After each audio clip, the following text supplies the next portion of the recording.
नमस्कार।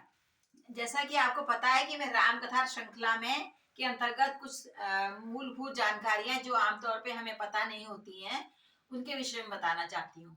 तो इसमें जो राम कथा श्रृंखला का आज भाग 3 है और पहला पॉइंट जो मैंने बनाया है कि घर-घर में जो राम कथाएं प्रचलित हैं, वो 3000 से कितना है अधिक है। मतलब इतने सारे वर्जन है। हर गांव में हर माँ, नानी, दादी अपने-अपने हिसाब से अपने बच्चों को आने वाली जनरेशन अपनी जो आगे की जनरेशन है उसको ये कहानी सुनाती रही है। ये प्राचीन काल से चला आ रहा है। आजकल की आधुनिक सभ्यता में जो ये प्रचलन धीरे-धीरे विलुप्त प्राय है। दूसरा मैं आपको ये बताना चाहती हूँ कि रामायण सीरियल जो कि बहुत प्रसिद्ध है, रामानंद सागर जी द्वारा बनवाया गया हुआ सीरियल के लिए रामानंद सागर जी ने 25 से अधिक राम कथाओं पर रिसर्च करवाई थी। एक नहीं 25 है। उसके बाद जो उनको समझ में आया, जो उनको अच्छा लगा, वो उस रूप में एक जो मतलब रूपांतरित किया गया, जो किया गया, वो एक तरह का इतिहास है।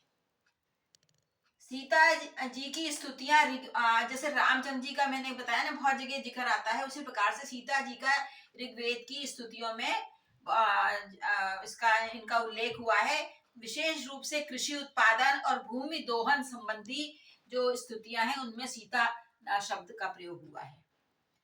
और वैसे भी सीत जो होता है, जो हल का जो नुकीला भाग होता है, उसको सीत कहा जाता है। उससे उत्पन्न सीता जी।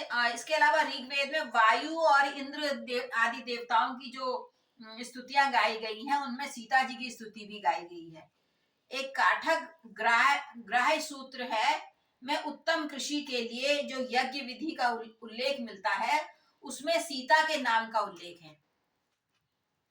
सीता के नाम का उल्लेख इसमें जो काठक ग्राह्य सूत्र है, उसमें कृषि के लिए जो कुछ लिखा गया, उसमें जो यज्ञ कराने का, अनुष्ठान कराने का जो बताया गया है, उसमें सीता जी का उल्लेख है।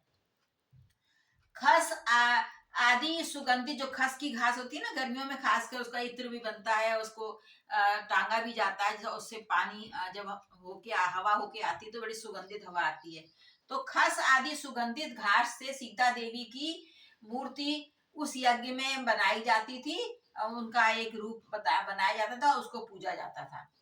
अशोक वाटिका में हनुमान जी और माता सीता के विवरण के विभिन्न भिन्न रूप मिलते हैं। इसकी अनेक कथाएं प्रचलित हैं। कल मैं उन कथाओं के विषय में आपको जानकारी दूंगी जो बहुत ही रोचक हैं, और प्रतीक्षा कीजिएगा, उसके लिए मैंने तैयारी कर रखी है। कल मैं बताऊंगी। इतना अगर आप 6 ये पॉइंट, पहले दिन मैंने 7 बताए, फिर कल बताया, फिर आज, तो अगर हमें इसमें से इसका हमें 60-70% भी याद हो गया तो हम बहुत कुछ जान लेंगे। वैसे हम चाहते इतना आसान है, ये तो सबको एक ही बार में कंठस्थ हो जाएगा।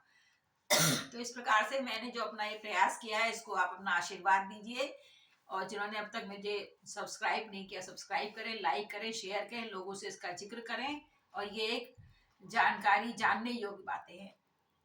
नमस्कार।